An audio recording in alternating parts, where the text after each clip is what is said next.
Hello दोस्तों, नमस्कार, जय हिंद। स्वागत है आप सभी का हमारे यूट्यूब चैनल पर विजुअल आर्ट हिस्ट्री विद निवी, जहां मिलती है आपको कला से संबंधित संपूर्ण जानकारी, चाहे वह भारतीय कला की जानकारी हो या हो पाश्चात्य कला की जानकारी या फिर मूर्तिकला की जानकारी। और यह वीडियो चाहे टीजीटी की तैयारी कर रहे हैं आप या फिर पीजीटी की या नेट की, चाहे जिस कला की परीक्षा की तैयारी कर रहे हैं जो कला से जुड़ी हुई है, वो सभी के लिए इम्पोर्टेंट होने वाली है। क्योंकि आज की वीडियो में हम आपको पाश्चात्य कला का अगला चैप्टर, मैंने आपको पिछला चैप्टर पढ़ा दिया है जिसमें मैंने आपको रोमन शैली, यूनानी शैली, शास्त्रीय कला के अंतर्गत जो पार्ट्स हैं वो पढ़ा दिए हैं। शास्त्रीय कला के आगे का समय जो रहा है, जिसे हम मध्य काल या मध्य युग कहते हैं, जिसमें आपका आरंभिक ईसाई काल आ जाता है, बाइजेंटाइन काल आता है और बहुत इंपॉर्टेंट गोथिक शैली आती है। ये बताएंगे आगे की क्लासेस में। और आज हम आपको आरंभिक ईसाई काल और बाइजेंटाइन काल के समय की पूरी जानकारी देने वाले हैं। तो वीडियो के अंत तक बने रहिएगा। अगर चैनल पर नए हैं तो कर लीजिएगा सब्सक्राइब, क्योंकि ऐसी ही वीडियोस मैं अपलोड करती रहती हूँ। और अगर पुराने हैं तो वीडियो को कर दीजिए शेयर, ताकि ज्यादा से ज्यादा लोग इसका लाभ उठा सके। चलिए हम शुरू करते हैं आज की क्लास को। तो जैसे भारतीय कला में हमारी सिंधु सभ्यता और अन्य युगों के बाद हमारे अगले युग आ जाते हैं, जैसे वैदिक काल के बाद हमारा आ जाता है ना ताम्रपाषाण काल, और ऐसे ऐसे ही मध्य युग आ जाता है। शास्त्रीय कला के बाद आपको मैंने पिछली वीडियोस में बताया है, अगर नहीं देखी तो पिछली वीडियो देख लीजिएगा। पाश्चात्य कला का आपको चैप्टर वाइज मिल जाएगा। उसमें मैंने बताया आपको शास्त्रीय कला का युग था, जिसमें यूनानी, है ना, हेलेनिस्टिक, रोमन, ये पार्ट्स थे। चार भागों में बटी हुई कला थी, जिसको मैंने आपको पढ़ाया एट्रस्कन कला। तो उसके बाद जो समय आया उसे क्या कहा गया? मध्य युग या मध्यकाल, मतलब बीच का समय। इसके बाद आपका आ जाता है पुनरुत्थान काल। तो मध्य युग या मध्यकाल, जो कि चौथी या पांचवी शताब्दी से शुरू होकर 14वीं या 15वीं सदी तक रहता है। ठीक है, ये समय चौथी पांचवी शताब्दी के मध्य से 15वीं 14वीं 15वीं शताब्दी के मध्य तक जो समय रहा उसे क्या कहा गया? मध्य युग कहा गया या मध्य काल कहा गया। क्यों कहा गया? क्योंकि इस समय कला की स्थिति जो थी, रोमन कला या अपनी यूनानी कला के प्रभाव को छोड़ते हुए आगे बढ़ रही थी अन्य कलाओं की ओर, है ना। और कहीं ना कहीं आधार इसका भी था, बिल्कुल छूटी नहीं थी। तो ये बीच का युग क्या कहा गया? मध्यकाल कहा गया। अब मध्यकाल को कितने भागों में बांटा गया है? चार भागों में बांटा गया। ये भी आपको ध्यान रखना इंपॉर्टेंट है, ये कितने भागों में बांटा गया है ये बहुत इंपॉर्टेंट हो जाता है, क्योंकि पूछ ले जाता है कि मध्य युग को या मध्यकाल को कितने भागों में बांटा गया। तो आप तुरंत बता दीजिए कि भाई मध्यकाल को चार भागों में बांटा गया। आरंभिक ईसाई काल, बाइजेंटाइन काल, रोमनस्क शैली और गोथिक शैली। हम इन्हीं चारों पॉइंट्स को क्रमबद्ध तरीके से पढ़ेंगे। आज की वीडियो में आरंभिक ईसाई काल और बाइजेंटाइन कला या काल, इनको पढ़ेंगे, क्योंकि टॉपिक बड़े बड़े हैं और एक ही वीडियो में मुझे इन्हें लाना थोड़ा सा कठिन है। हालांकि कठिन बहुत ज्यादा नहीं, घंटे 2 घंटे की क्लास हो जाएगी, लेकिन उसमें आप भी ऊब जाएंगे और मुझे भी बहुत टाइम लगेगा उसको बनाने। तो थोड़ा थोड़ा पढ़िए, इतना पढ़िए जितना एक बार में समझ में आ जाए, है ना। तो प्राचीन यूनानी रोमन धार्मिक भावना को प्राचीन सभ्यता के साथ ही धीरे धीरे लुप्त होते जाना, उसको लुप्त होते देखते हैं। और नई जो ईसाई धर्म है, इसका उदय हो रहा था। इसी टाइम पीरियड को मध्यकाल कहा गया और इसी को हम पढ़ने वाले हैं। चलिए, आपने ये देख लिया कितने भागों में बांटा? चार भागों में बांटा गया। आरंभिक ईसाई काल, बाइजेंटाइन काल, रोमानेस्क शैली और गोथिक शैली। यहाँ पर आपका इतना क्लियर है और यहाँ से आपको 2 क्वेश्चन मिल सकते हैं आराम से। तो इतना आपको ध्यान रखना है, दो मैंने मिनिमम बताए। और मैं आपको एक चीज बता दूं, यहाँ पर मैंने एक एक लाइन या वन लाइनर टाइप का लिखा है, इसको व्याख्या मैं कर दूंगी। जितना आपको मैं ये दे रही हूँ, अगर आपने इतना भी तैयार कर लिया तो पाश्चात्य कला से आपके क्वेश्चन नहीं छूटेंगे, ये मेरी गारंटी है। हाँ, बस आपको तैयार करना खुद पड़ेगा। तो अब हम पढ़ रहे हैं आरंभिक ईसाई काल या कला। ठीक है, काल या कला। अगर हम आरंभिक ईसाई काल के समय की कला को पढ़ेंगे तो उसके विषय में जानेंगे। आरंभिक चरण में लगभग 313 एडी, माफ करना, 313 एडी में ईसाई धर्म रोमन साम्राज्य का राजकीय धर्म बना। अब हुआ क्या, आप जब देखते हैं, पहले हमने पढ़ाया रोमन शैली, आपको रोमन आर्ट या रोमन कला, उसमें जो लोग थे, जो उस टाइम पीरियड के लोग थे, निवासी थे या आर्टिस्ट थे, वो पूजा कर रहे थे आपके एथिना की, है ना, आपके क्यूपिड की, ज्यूस की। लेकिन कोई भी व्यक्ति ईसाई धर्म की या ईसा मसीह की पूजा नहीं कर रहा था। उनके अपने अपने मूल जो थे देवता थे, जैसे उनके ग्राम देवता थे, है ना, उनकी नगर रक्षक देवी थी, ये जो यूनानी देवी देवता थे, आपका चाहे मरकरी हो जाए, है ना, वीनस हो जाए, इनकी पूजा कर रहे थे, ना कि ईसाई धर्म की कर रहे थे।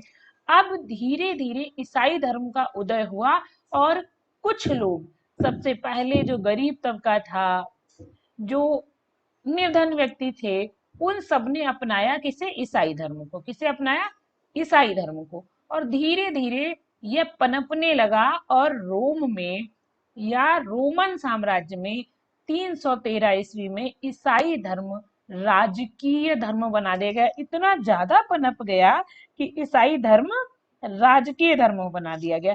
कहीं ना कहीं अब पूर्वी, इनकी अपनी पाश्चात्य, इन रोमन लोगों के अपने देवी देवता थे निजी, लेकिन अब जो पूर्वी भावना, हमारी बुद्ध वाली भावना से प्रेरित ये जो आपके ईसा मसीह वाली भाव, इनका धर्म था, इसे यहाँ लेके आए कुछ लोग प्रचारक, और प्रबल रूप से ईसाई धर्म सिद्ध हुआ, जिसमें यूरोप की जनता ने बहुत ही अधिक आदर भाव से इसे स्वीकार कर लिया। कब, 313 ईस्वी में।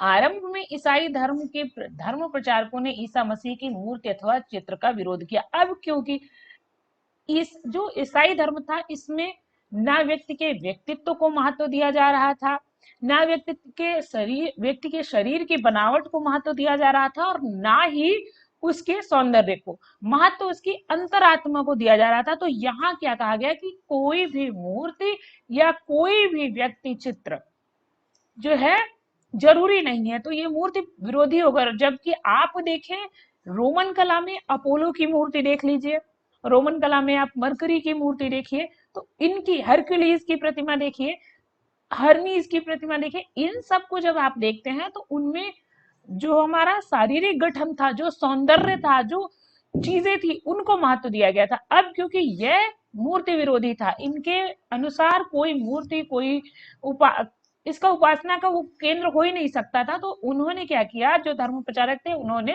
मूर्ति अथवा चित्र का विरोध किया। बोले कोई मूर्ति या चित्र ईसा मसीह का नहीं बनेगा। बनेगा क्या, उनका एक धार्मिक चिन्ह था क्रॉस, है ना, क्रॉस बनाने का उन्होंने विचार किया। अब आरंभिक ईसाई कलाकारों ने रोमन आकृतियों व वेशभूषा को अपने चित्रों का आधार बनाया, जो ईसाई कलाकार थे। अगली लाइन जो है, इसे आप समझिए क्या हुआ कि जो चित्र भी बने, अब चित्रकार तो रोमन ही थे, लेकिन उन्होंने अपना ईसाई धर्म लिया था, या जो भी ईसाई धर्म के कलाकार आए थे, तो जो रोमन कला थी, जो रोम में पहले से कला चली आ रही थी, चाहे गडरिये का चित्रण हो, चाहे भेड़िए व्यक्ति का चित्रण हो, है ना, चाहे आप देखे साधारण जनजीवन का चित्रण, उन्हीं चीजों को, उन्हीं आकृतियों को, अपोलो की आकृतियां हो या उन्हीं सारी आकृतियों को अपनाकर उसी वेशभूषा को अपने चित्रों के रूप में देना शुरू किया। मतलब कहने का मतलब, नाम मेरा गांव तेरा वाला, कि गांव तेरा नाम मेरा वाला। चित्र पुराने ही थे रोम के, और उनको बना किसमें लिया, ईसाई धर्म के रूप में उन्हें बनाकर प्रस्तुत किया जाने लगा। ये आरंभिक ईसाई काल की बात हो रही है, ठीक है। ईसाई कला के आरंभ में, या यहाँ होगा आरंभिक, ठीक है। आरंभिक समय में केंद्रीय संयोजन, केंद्रीय आकृति को अधिक महत्व दिया गया। पहले क्या था, जो भी आकृतियां थी, क्षितिज था। आपको चित्रों में, वहां रोम में क्या था, क्षितिज का प्रयोग किया जाता था। अब यहाँ क्षितिज खत्म हो गया, क्षितिज की इस जरूरत ही नहीं रही। और जो मेन था, जैसे जो भी आकृति ने जो उनके ये संकेत बना रहे थे, उसको, ये जो मेन था उसको बीच में बड़ा बना देते, और अन्य सारी आकृतियां छोटी छोटी, चाहे वे बेडौल होती, चाहे जैसी होती, उनको बना देती। तो जो मेन आकृति थी उसको केंद्र में बनाना, या हम कहें लॉ ऑफ सेंट्रलिटी का नियम यहाँ पर ये पालन कर रहे थे, ठीक है। केंद्रीय संयोजन का महत्व ये देने लगे थे। इन आकृतियों के पीछे चारों ओर सुनहरा आभा मंडल अंकित किया जाने लगा। पहले जो रोम में चित्रण होता था वो राजाओं के पूर्वज थे, जो उनके नगर रक्षक देवता थे, उनके पीछे भी सुनहरी आकृति नहीं बनाई जाती थी, लेकिन इन्हें दिव्य रूप दिखाना था। तो जो ईसा की आकृतियां दूसरों पर ढालकर भी आगे बताएंगे जो बनाई गई, उनमें भी आभा मंडल बनाया गया, है ना। पीछे जो है एक पीला पीला आभा मंडल बना दिया गया, जिससे उनकी दिव्यता प्रदर्शित हो। और ये हमारी पूर्वी कला की संस्कृति थी। हम पूर्वी भारतीय कला जो है, आप देखो इसमें आपको चित्रों के पीछे आभा मंडल दिखाई देता है, जैसे बुद्ध की प्रतिमा के पीछे या बुद्ध के चित्रों के पीछे, चाहे हमारे देवी देवताओं के चित्रों के पीछे ले लीजिए। ये चीज जो है हमारे इधर से प्रचलित थी। ईसाई धर्म के सर्वप्रथम प्राचीन चित्र रोम की भूमिगत समाधि गुफाओं में, समाधि गुफा क्या, कैंटाकॉम्ब, कैंटाकॉम्ब की भित्तियों पर पाए गए। पहले रोम के लोग जो थे वो क्या करते थे, अपने यहाँ जो शव होते थे उन्हें जलाते थे, शवों का दहन करते थे और उनकी अस्थियों को क्या करते थे, भूमि में दबा देते थे। जो अस्थियां होती थी, जो आज भी हमारी भारतीय परंपरा है। लेकिन जब ईसाई धर्म आया रोम में, तो उन्होंने कहा कि ईसा मसीह, ईसाई धर्म के लोग ये विश्वास करते हैं कि ईसा मसीह पुनः वापस आएंगे, और जब वो वापस आएंगे, पुनः जन्म लेंगे, या जब भी वो वापस आएंगे तो जितने मुर्दे हैं वो जीवित हो जाएंगे, और जो जिंदा है उन सब से, मुर्दा और जिंदा सभी से ईसा मसीह उनके कर्मों का हिसाब लेंगे। तो जो मुर्दा है उनको जिंदा होने के लिए बचा रहना चाहिए ना, इसलिए उन्होंने क्या किया, उन्होंने लोगों को दफनाना शुरू किया, जिन्होंने ईसाई धर्म का पालन शुरू किया था। अब वहां पर भी आप देखते हैं, वैसे सिंगल कब्र बनती है, कोई चाहे मुस्लिम धर्म की बात करे चाहे ईसाई धर्म की भी बात करे, एक सिंगल कब्र बनती है, यहाँ पर उनकी पट्टी लगी होती है कि ये फला फला व्यक्ति की कब्र है। लेकिन रोम के लोगों ने क्या किया, उन्होंने एक बड़ी सी गुफा बनाई, समाधि गुफा, समाधि गुफाएं कहा जाता है, बड़ी गुफा बनाई और उसमें कई चैम्बर बनाए। ठीक है, जैसे हम अपने आज के मुर्दा घर देखते हैं, ऐसे कई चैम्बर बनाए, और हर चैम्बर में जो भी खत्म हुआ उसे उसी में दफना दिया। ऐसे क्या हुआ कि बहुत सारे चैम्बर बनाने से जगह की बचत हुई और एक साथ लोगों को दफनाया गया। और ये क्या हुआ, ये समाधि गृह कैंटाकॉम्ब बन गए, और इनकी दीवालों पर, इनके अंदर भित्तियों पर चित्रण किया गया। ठीक है, तो बहुत अच्छा चित्रण नहीं, लेकिन चित्रण किया गया। कैंटाकॉम्ब समझ में आया, जो समाधि गुफाएं थी जिनमें एक साथ बहुत सारे लोग दफनाए गए थे, वो कैंटाकॉम्ब कहे गए। और एक तरीके से देखो तो उन्हें लगा कि ढूंढने में भी दिक्कत नहीं होगी, सब अपना अपना चैम्बर खोल के निकल आएंगे भाई, जब ईसा मसीह आएंगे, कुछ ऐसा ही सोचा होगा उन लोगों ने। अब उसके बाद क्या हुआ, देखिए आपको पूरी कहानी की तरह समझा रही हूँ, आप ये लाइंस जो है इनको जरूर याद रखिएगा, कहीं से भूलिएगा मत, कहीं से भी क्वेश्चन आएंगे तो इन्हीं से आएंगे। उद्यानों के प्राचीन देवता एरिस्टियस के कंधों पर भेड़ रखे हुए गड़रिये के रूप में ईसा मसीह को बनाया गया। आप याद करो कि जब हमने आपको रोमन आर्ट पढ़ाई थी तो वहां बताया था कि गडरिये, शिकारी, चरवाहे, इनको चित्रित किया गया था। अब क्योंकि ईसा मसीह वाले जो ईसाई धर्म के जो अनुयायी थे वो तो कह रहे थे कि हमारी आकृति ही नहीं, कोई आकृति चित्रित ही नहीं करेंगे, तो उनको कहीं ना कहीं सांकेतिक रूप में, किसी और के रूप में ढाल के चित्रित करना इन्होंने शुरू किया। तो जो इनके प्राचीन देवता थे, जिन्हें उद्यानों का देवता कहा जाता था, रोमन प्राचीन देवता, उद्यानों के देवता, जिनका नाम क्या था, एरिस्टियस, है ना। अब उद्यानों के देवता थे तो उद्यानों में भेड़ बकरियां, उनको लिए हुए पहले एरिस्टियस का चित्र, उसको क्या किया, किस रूप में ढाल दिया, ईसा मसीह के रूप में, और उनके कंधों पर भेड़ बैठा दी। अब समझ में आया कि कंधों पर भेड़ रखे एरिस्टियस के रूप में किसे चित्रित किया, ईसा मसीह को। और एरिस्टियस कौन थे, इनके प्राचीन, रोम के प्राचीन देवता थे, जो कि उद्यानों के या बागीचों के देवता कहे जाते थे, जिनके रूप में किसे चित्रित किया जाने लगा, ईसा मसीह को, मतलब उनके ऊपर ढाल दिया गया। या वही बात है कि उनका मॉडिफाई उनको करके चित्रित कर दिया गया। आगे बढ़ते हैं। और फ्यूज की यूनानी आकृति को ईसा के लिए चुना गया। और फ्यूज भी इनके देवता थे। उनकी यूनानी जो आकृति थी, और फ्यूज की, जो और फ्यूज देवता थे, उनकी आकृति को भी ईसा मसीह की आकृति के रूप में चुना गया, जो कि बाइबल का प्रचार करना था उनको। भाई देखो, इन लोगों का मानना क्या था कि कला जो है, कला प्रचार का सबसे अच्छा साधन है, क्योंकि बात सही भी है, कहीं ना कहीं जो व्यक्ति पढ़ा है, आप कुछ लिख के दोगे तो वही पढ़ पाएगा जो पढ़ा है, जो साक्षर है ना, निरक्षर नहीं है। लेकिन कला ऐसी चीज है जिसको कोई भी देख के समझ सकता है। अगर आपने किसी फूल के पास, किसी बगीचे के पास फूल का चित्र बनाया और उसके साथ एक हाथ बनाया, जैसा भी बनाया, यहाँ पर मैं इसे उदाहरण दे रही हूँ, और यहाँ पर एक चाकू या कुछ बना दिया और लिख दिया डोंट प्लग द फ्लावर, तो उसे पता है भाई कि फूल नहीं तोड़ने हैं।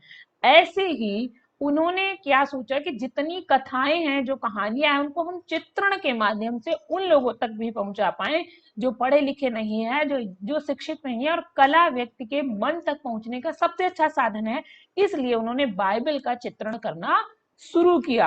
और बाइबल का चित्रण करेंगे तो बाइबल में, बाइबल का मेन कैरेक्टर कौन है? ईसा मसीह, तो उनको किसी रूप में तो चित्रित किया जाएगा, तो क्या, ऑर्फ्यूज के रूप में चित्रित किया गया। ऑर्फ्यूज को चुना गया कि ये ईसा मसीह की तरह दिखते हैं, इनको चित्रित करेंगे। इधर एरिस्टियस को चित्रित किया गया, ये कारण था उनको चित्रित करने का। धार्मिक भवनों का निर्माण या सभा कक्ष बेसिलिका की आकृति पर हुए। बेसिलिका सभा कक्ष जो उनके पहले पहले इनके कोई धार्मिक ऐसे केंद्र या भवन नहीं थे, लेकिन जो बेसिलिकाएं थी, आपको याद होगा, उनका क्या हुआ, उनके ऊपर धार्मिक भवनों को, अब जब भाई ईसाई धर्म प्रचलित हुआ तो उसके लिए प्रार्थना स्थल भी बनने थे। पहले तो कोई प्रार्थना स्थल थे नहीं, वो प्रकृति के पुजारी थे। आप देखो, सूर्य को पूजते थे, एथेना को पूजते थे, है ना, और मरकरी को पूजते थे। अब यहाँ जरूरत पड़ी किसकी? प्रार्थना घर की, है ना। जैसे मंदिर, मस्जिद, गिरजाघर, ये सब क्या है? प्रार्थना स्थल है, जहां व्यक्ति जाता है, मन की शांति के लिए जाता है और वहां बैठकर प्रार्थना करता है। तो इसलिए उन्होंने सभा कक्षों के रूप में इनका निर्माण किया। पहले जो पूजा घर होते भी थे उनमें केवल पुजारी जा सकता था, लेकिन अब क्या हुआ, अब साधारण लोगों को भी अंदर जाने की अनुमति प्रदान की गई। और इन भवनों का आकार कैसा था, माफ करना, क्रॉस के आकार का। जो भवन बनते भी थे वो कैसे बनते थे? क्रॉस के आकार के, चौकोर बनते थे। चौकोर भी नहीं कह सकते, क्रॉस थोड़ा सा ऊपर होता है, ऐसे चौकोर से थोड़ा सा लंबे आकार में बनते थे, ठीक है। तो ये क्या थे? बेसिलिका क्या थे? इनके प्रार्थना घर या इनके धार्मिक भवन। धार्मिक भवनों में एक फव्वारा बनाया जाता था जिसमें पवित्र जल निकलता था। अभी इनके बीच में एक फव्वारा बनता था जिससे क्या होता था? हॉली वाटर, जिसे हॉली वाटर कहते हैं, वो पवित्र जल निकला करता था और वो एक दिव्यता का अनुभव कराता था। धार्मिक भवन अंदर से बहुत ही अलंकृत होते थे। क्यों होते थे? क्योंकि तब तो एक पुजारी रहता था, चाहे जैसा भवन है। अब साधारण लोग भी अंदर जाते थे, तो उनको आकर्षित करने के लिए, उनको अपने तरफ खींचने के लिए भवनों को बहुत ज्यादा अलंकृत बनाया जाता था, ठीक है, बहुत ज्यादा सजावटी बनाया जाता था। चौथी शताब्दी में सम्राट कॉन्स्टेंटाइन का चर्च ईसाई कला का, धर्म का प्रमुख केंद्र था। ईसाई कला जो थी, ईसाई धर्म का प्रमुख केंद्र सम्राट कॉन्स्टेंटाइन के समय में बना था। और कब बना था? चौथी शताब्दी में बना था। इंपॉर्टेंट है, याद रखना, ठीक है। आशा है मैं आप लोगों को सारी चीजें क्लियर समझा पा रही हूँ। हो सकता है गला मेरा कुछ ठीक ना हो, गड़बड़ है, लेकिन कोशिश मैं यही कर रही हूँ कि आपको जितनी सरल भाषा में ये चीजें समझा पाऊं। देखिए, पढ़ने का तो आप कहीं से भी एक एक लाइन पढ़ लोगे, कोई दिक्कत नहीं। आपको पीडीएफ दे दूं, आप पढ़ लीजिए, लेकिन इस चीज को अगर एक्सप्लेन करके आप समझोगे तो आपको कुछ चीजें तो याद रह जाएंगी और कुछ चीजें दोबारा रिवाइज कर लीजिएगा। चलिए आगे बढ़ते हैं।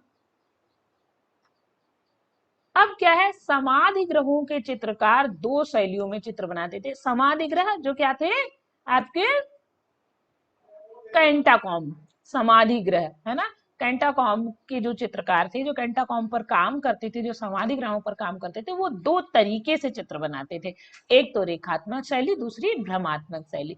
भ्रमात्मक शैली, जैसे हम कहते हैं ना सीक्रेट वर्ड या सीक्रेट पेंटिंग, इसे वही समझ पाते जो उस धर्म के अनुयायी होते। अगर कोई उस धर्म से अपरिचित व्यक्ति है वहां पहुंचे तो वो नहीं समझ पाता था। और ये रेखात्मक शैली जिसमें हंस, मोर, बतख बना देते थे, ये तो आप समझ सकते हैं या कोई भी समझ सकता था। तो एक रेखांकन एक भ्रमात्मक शैली या हम कहें संकेतात्मक रूप से चित्रण करने का तरीका था, ठीक है। अगला पॉइंट है भवनों के भित्ति चित्र प्रमुख रूप से भ्रमात्मक शैली में ही बने। कई जगह पर क्या है, जो भवन बने हैं उनके उनमें जो भित्ति चित्र हैं उनमें मेनली चित्र कैसे हैं, भ्रमात्मक रूप में ही बने हैं। अब अगला क्वेश्चन आता है कि सबसे प्राचीन चित्र कहाँ के हैं। तो दोमितिल्ला नामक समाधि गृह, जहां सबसे पहले समाधि गृह, एक तरीके से हम कहें सबसे पहले वही समाधि गृह बनाया गया और यही के सबसे प्राचीन चित्र माने जाते हैं। सबसे पहला समाधि गृह कहाँ बना, दोमितिल्ला में बना, जहां के चित्र सबसे प्राचीन माने जाते हैं, क्योंकि जो सबसे पहला है वही सबसे प्राचीन है। आरंभिक ईसाई कला में ईसा मसीह को मानव चित्रण शैली में साधारण मानव की तरह बनाया गया, क्योंकि जो हमारे जो रोम के लोग थे वो अपने देवी देवताओं को भी साधारण तरीके से बनाते थे, और क्योंकि उन्हीं को चुना गया, अभी हमने पीछे आपको बताया कि कंधे पर भेड़ रखे गडरिये के रूप में चित्रित किया गया, तो मानव के चित्रण के दिव्य रूप में नहीं चित्रित किया गया। आगे आरंभिक समय में क्या था, ईसा मसीह को चरवाहे के रूप में, भेड़ों को चराते हुए, बंसी बजाते हुए, भेड़ों को गोद में उठाए तथा कंधों पर बिठाए हुए अंकित किया गया। कारण क्या, रोम की पुरानी कला, रोमन आर्टिस्ट की वही पुरानी कला को उठाकर अपने स्वरूप से प्रस्तुत कर देना, यही मेन कारण था कि ईसा मसीह को इन रूपों में चित्रित किया गया। ठीक है,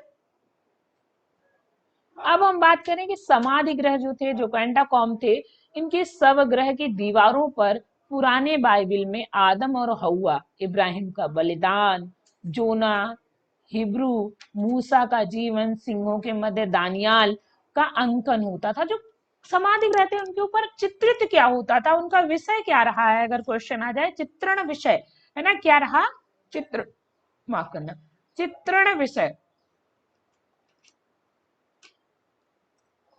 तो चित्रण विषय क्या रहा है, आदम और हव्वा, इब्राहिम का बलिदान, जोना, हिब्रू, मूसा का जीवन, सिंहों के मध्य दानियाल, और इनका अंकन हुआ। इसे पुरानी बाइबल को क्या कहते थे, ये भी याद रखना, पुरानी बाइबल को, चलो आप लोग बता दो पुरानी बाइबल को क्या कहते थे।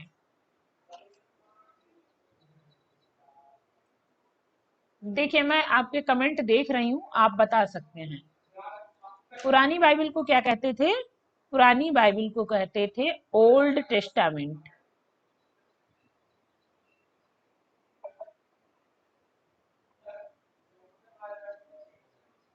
ओल्ड टेस्टामेंट मतलब पुरानी बाइबल, और यही न्यू टेस्टामेंट लगा दिया जाए तो नई बाइबल। इसके अलावा क्या क्या समाधि ग्रहों पर चित्रित होने लगा था, जैसा समय बदला और क्योंकि ईसाई कला अपने प्रचुर पर आ गई, इसलिए नए बाइबल में ईसा के बचपन की घटनाएं, न्यू टेस्टामेंट। ठीक है, पुराने बाइबल में क्या क्या चित्रित हुआ है, आदम हव्वा, इब्राहिम का बलिदान, जोना, हिब्रू, मूसा का जीवन, और सिंहों के मध्य दानियाल, यहाँ ला भी होगा दानियाल। ठीक है, अब नए बाइबल में क्या क्या चित्रित हुआ, ईसा के बचपन की घटनाएं, चमत्कारिक घटनाएं, सुलेमान, ठीक है, ये है यरूशलेम में प्रवेश, यरूशलेम में, ठीक है,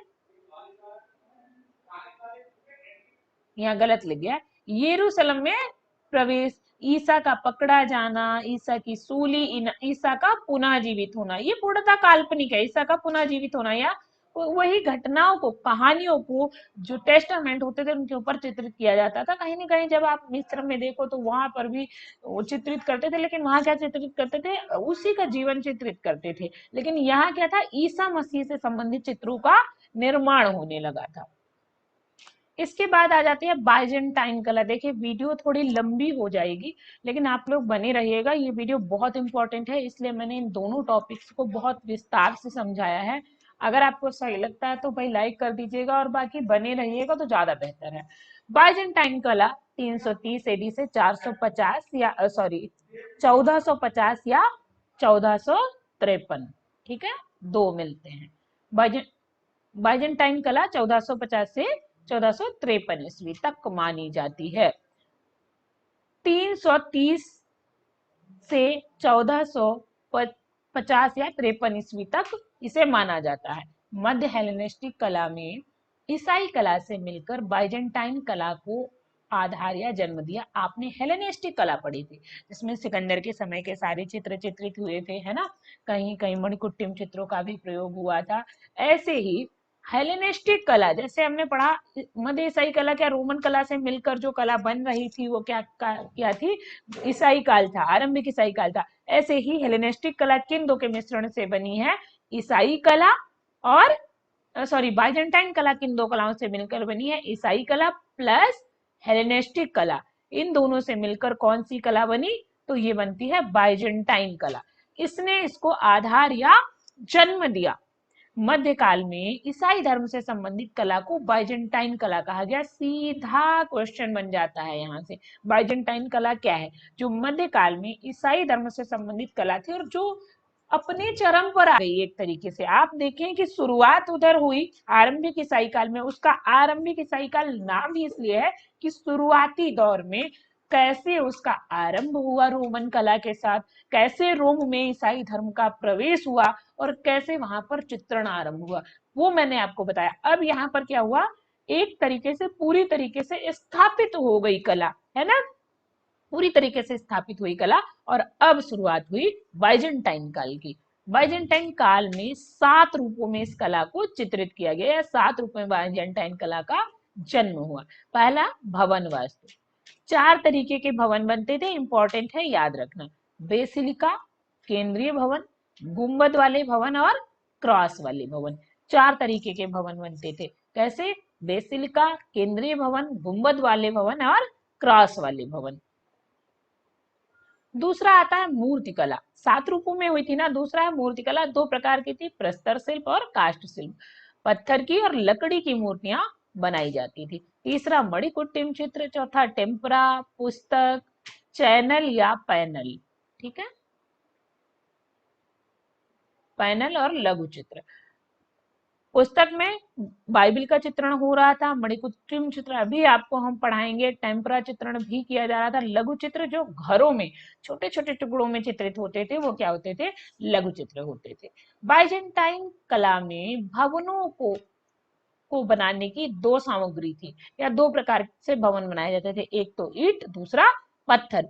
ईंटों के जो भवन बने होते थे उनके द्वार जो होते थे वो अर्धचंद्राकार होते थे। कैसे होते थे, अर्ध चंद्राकार या ओवल होते थे, अंडाकार होते थे सॉरी। और जो पत्थर के भवन होते थे उनके अर्धचंद्राकार होते थे, याद रखना। यहाँ मैंने लिख भी दिया, जो ईंटों से बने हुए भवन थे वो कैसे थे, वो इनके गुंबद कैसे होते थे, अंडाकार होते थे, मतलब जो ओवल होता है ये वाला आकार। और पत्थरों के भवन अर्धचंद्राकार होते थे, वो थोड़ा सा कम झुके हुए होते थे, ऐसे। ठीक है, तो ये चीज आपको याद रखनी। इनके गुंबदों की बात की जा रही। केंद्रीय भवन आरंभिक समय में रोमन विधि से गोल बनते थे। जो बीच में भवन जो अंदर बीच में बनते थे, जैसे रोम की कला में आपको गोल दिखाई देता, ऐसे ही वो गोल बनाए जाते थे। इसके बाद बाइजेंटाइन काल में 5 गुंबदों सहित क्रास के आकार के चर्च का विकास हुआ। पहले क्रास आकार का भवन बनने लगा था, इमारत बनने लगी थी आरंभिक ईसाई काल में, और यहाँ क्या हुआ, 5 गुंबदों सहित क्रास के चर्च का बनना शुरू हो गया। एक पॉइंट और आता है, कई बार पूछा जाता है, बहुत इंपॉर्टेंट है, लिटिल मेट्रोपोलिस क्या है। एथेंस के चर्च की दीवारों पर अलंकारिक अभिप्राय, शिलाओं पर, हाशियों में, भवनों के दरवाजों पर बाइबल की कहानियों को जो छोटे छोटे आकार में उत्कीर्ण किया जाता था वो क्या कहलाता था, लिटिल मेट्रोपोलिस कहलाता था। चाहे दीवारों पर हो, पत्थरों पर हो, हाशियों में जो छोटे आकार में चित्र बनते थे वो क्या कहलाते थे, लिटिल मेट्रोपोलिस कहलाते थे। और किसके बनते थे, तो बाइबल की कहानियों के चित्र बनते थे, ध्यान रखिएगा। अब बहुत इंपॉर्टेंट है, ये क्वेश्चन खूब आता है, मणिकुट्टिम चित्र किससे संबंधित है, तो आप बताएंगे बाइजेंटाइन काल से संबंधित है। किसकी विशेषता रही है, बाइजेंटाइन कला की विशेषता रही है। मणिकुट्टिम चित्र किसकी विशेषता रही है, बाइजेंटाइन कला की विशेषता रही है। चलिए, लेकिन ये एक बात आपको पता है कि मणिकुट्टिम चित्रों का आरंभ जो है रोमन शैली से ही हुआ है। मैंने शुरू में आपको बताया था, और कहा, पोम्पोई नगर के छोटे छोटे आलों से इसका आरंभ हुआ था। वहां के आलों में छोटे छोटे रंगीन पत्थरों को और शीशे के कांच के टुकड़ों को लगाया गया था। मणिकुट्टिम विधि के पुराने चित्र हमें कहाँ से मिलते हैं, तो रोमन शैली में निर्मित पोम्पोई नगर के छोटे छोटे आलों में मिलते हैं। और बाइजेंटाइन कला में मणिकुट्टिम चित्र कितने प्रकार के होते थे, 3 प्रकार के। मणिकुट्टिम चित्र थे क्या, एक बेस पर गीली मिट्टी या कोई चीज लगाकर या उत्कीर्ण कर कर उसमें रंगीन कांच के या पत्थर के टुकड़े लगाकर आकृति को निर्माण देना, आकृति का निर्माण करना क्या कहलाता था? मणिकुट्टिम कहलाता है। यहाँ मैंने एक चित्र लगाया, आगे मैं आपको बड़ा चित्र भी इसका दिखा दूंगी ताकि आपको समझ में आ सके। ठीक है, मणिकुट्टिम चित्र कितने प्रकार के होते थे? 3 प्रकार के होते थे, ये आपको ध्यान रखना है। और एक चीज आपको याद रखनी है, मणिकुट जब बाइजेंटन काल में लघु चित्रों के आकार के भी मणिकुट्टिम चित्र बने, छोटे छोटे चित्र बने हैं जिनको मोम लगाकर उन पर छोटे छोटे कांच के या पत्थर के टुकड़े चिपकाकर बनाया जाता था, ये आपको ध्यान रखना है। और वैसे हम देखें ना तो यहाँ 3 युग बहुत महत्वपूर्ण है। पहला जो है 4वीं से 7वीं शताब्दी तक, मणिकुट्टिम चित्रों के लिए हम देखें 4वीं से 7वीं शताब्दी तक, दूसरा 9वीं से 12वीं शताब्दी तक, ठीक है, और तीसरा 14वीं सदी में। ये 3 युग मणिकुट्टिम चित्रों के लिए इंपॉर्टेंट है ना। पहले युग में रोम, रेवेन्ना और सेलेनिका आदि बहुत ऐसे स्थान है जहां पर काम हुआ है रोम के ही चित्रों में, है ना। और दूसरे युग में रोविन्ना में फ्लिडियास जैसे स्थानों पर काम हुआ है। और यही अगर हम तीसरे युग की बात करें तो यहाँ जो है, यहाँ क्या बना है, यरूशलेम में, स्टामेरिया या सनावेलाइट, यहाँ सब जगह कहाँ, इन जगहों पर चौथे युग में चित्रण हुआ है। तो ये आपको ध्यान रखना है। तो आपको मणिकुट्टिम चित्रों के विषय में इतना आपको ध्यान रखना ही होगा। चलिए आगे बढ़ते हैं। मणिकुट्टिम में चित्रों में बना क्या क्या है, आप यहाँ देखिए, मणिकुट्टिम चित्रों में छाया प्रकाश का अंकन नहीं होता था, यहाँ हम यूं भी कह सकते पॉसिबल नहीं था, या होता भी तो वहां छाया प्रकाश का अंकन खत्म हो गया था, सुनहरे रंग का प्रयोग होने लगा था। बना क्या है, यहाँ मणियों का अंकन कैसा होता था? सुनहरा होता था। पक्षी जो बनाए जाते थे लाल व नीले रंग से बनाए जाते थे। जल तथा समुद्र नीला व हरा रंग जल तथा समुद्र को बनाने के लिए प्रयोग किया जाता था। यहाँ पर आपको एक छोटा सा मणिकुट्टिम चित्र दिख रहा है, अभी मैं इसको बड़ा करके देखती हूँ अगर दिखता है, रुकिए। चलिए मैं आगे आपको इसको दिखाऊंगी, बड़ा चित्र आगे है। तो यहाँ आपको मणिकुट्टिम चित्र समझ में आ गए, छोटे छोटे टुकड़ों को चिपकाकर जो काम किया जाता था वो मोजाइक, इसे मोजाइक भी कहते थे, मोजाइक या मणिकुट्टिम चित्र के नाम से जाना गया। अभी जो मैं बात कर रही थी, बाइजेंटाइन काल में लघु आकार के मणिकुट्टिम चित्र जो बने वो प्रमुख थे, जिसमें कुमारी का जन्म, संत जॉर्ज, ईसा की सूली, ईसा का दिव्य रूप धारण करना, ईसा के 12 भोज, ईसा का स्वर्गारोहण, ये सारे विषय चित्रित किए गए थे। अब यहाँ आप देखेंगे, आपको एक चित्र दिख रहा है, छोटे छोटे टुकड़े लगाए गए हैं, ये यहाँ एक बड़ा पत्थर लगाया गया है, छोटे छोटे स्टोन लगाए गए हैं, इस तरीके से कुछ चिपका कर यह चित्र पूर्ण किया जाता था। अगर हम बाइजेंटाइन काल में भित्ति चित्रों की बात करें तो यहाँ पर मयूर की आकृतियों का आलेखनों में बना प्रयोग किया जाता था, मतलब जो आलेखन बनते थे उसमें मोर को बनाया जाता था। कपोत मतलब कबूतर को ईसा मसीह के शांति के रूप में दिखाया जाता है, कबूतर को शांति दूत के रूप में, या हम कहें शांति का पक्षी माना जाता है, उसके रूप में दिखाया गया। और ईसा मसीह को अपोलो की तरह बनाया गया। अपोलो भी आप देखेंगे यूनानी आकृति थी, उसी की, उसकी आदर्श, यूनान की आदर्श आकृति क्या थी? अपोलो थी, जिसको इन्होंने चुना ईसा मसीह के रूप में चित्रित करने के लिए। ठीक है, अब सब कुछ बहुत अच्छा चल रहा था रोम में, सारे लगभग ज्यादातर लोगों ने ईसाई धर्म स्वीकार कर लिया, चित्रों में ईसाई धर्म आ गया, सब जगह ईसाई धर्म आ गया। लेकिन एकदम से क्या हुआ, 726 ईस्वी से 843 ईस्वी के मध्य आया आकृति विरोधी संकट। क्या कहा, जब एक समय ऐसा आया जिसमें कहा गया कि ईसा मसीह की मूर्तियां नहीं बनेगी, केवल क्रॉस बनाया जाएगा, कोई भी आकृति ईसा मसीह को नहीं दी जाएगी, है ना। अब इस युग का समय शुरू कब हुआ? लियो तृतीय, लियो तृतीय को आप याद रखना, ठीक है। लियो तृतीय जब 726 में राजा बना तो उसने क्या कहा उसने सबसे पहले भवन के द्वार पर ईसा मसीह की मूर्ति लगी थी उसे तुड़वा दिया। उसने कहा मुझे ऐसे ईसा मसीह को देखना स्वीकार नहीं जो सांस भी नहीं ले पाते, जो बोल भी नहीं पाते, मैं केवल क्रॉस को पूजूंगा। तो ये क्वेश्चन आता है कि आकृति विरोधी संकट कब आया। और उसके बाद क्या हुआ, जब,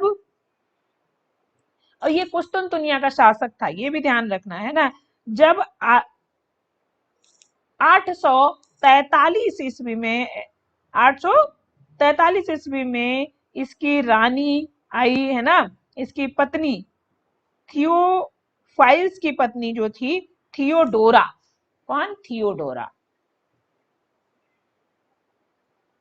उन्होंने अपने पुत्रों की संरक्षिका के रूप में आकर इस आकृति विरोधी संकट को दूर किया, या इस आकृति विरोधी नियम को बदल दिया, और इनके समय के जितने नियम थे उन सबको नेग्लेक्ट करके उन्होंने सबसे पहले भवन के द्वार पर जो क्रॉस लगवाया था लियो ने, किसने, लियो ने, उसको हटवाया और ईसा मसीह की मूर्ति लगवाई। तब फिर से शुरू हुआ चित्रण। लगभग 100 साल लग गए इस समय को, है ना, कितना, 100 साल का ये समय रहा जहां पर कोई चित्रण नहीं हुआ। ठीक है, चलिए आगे बढ़ते हैं। ईसाई धर्म की पुस्तक का, ईसाई धर्म जो है पुस्तक का धर्म था। अब यहाँ पर पूरा व्याख्यान क्या था, अभी भी देखो आप, बाइबल के ऊपर है, पूरा बाइबल के ऊपर आधारित है। तो ये पुस्तक का धर्म था और ये पुस्तक 2 भागों में विभाजित थी। पुराना बाइबल, ओल्ड टेस्टामेंट, टेस्टा होगा यहाँ, ठीक है, और नया बाइबल, न्यू टेस्टामेंट, ये आपको ध्यान रखना है।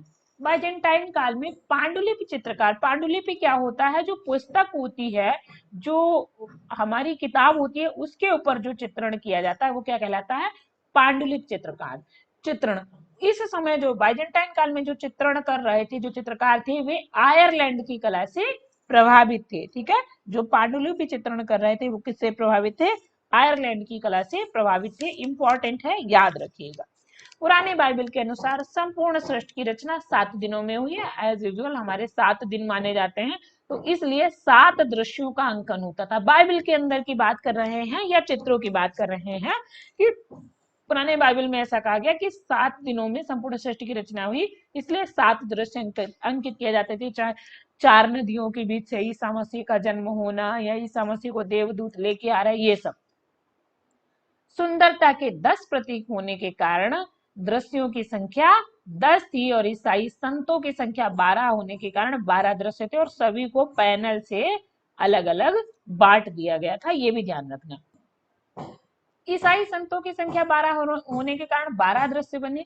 एक इंपॉर्टेंट चित्र है, ये याद रखना, देवदूतों का सम्मेलन नामक चित्र एथेंस में सुरक्षित है। ये क्वेश्चन आता है, कहाँ सुरक्षित है, एथेंस में सुरक्षित है। तो ये थी आपकी बाइजेंटाइन या आपकी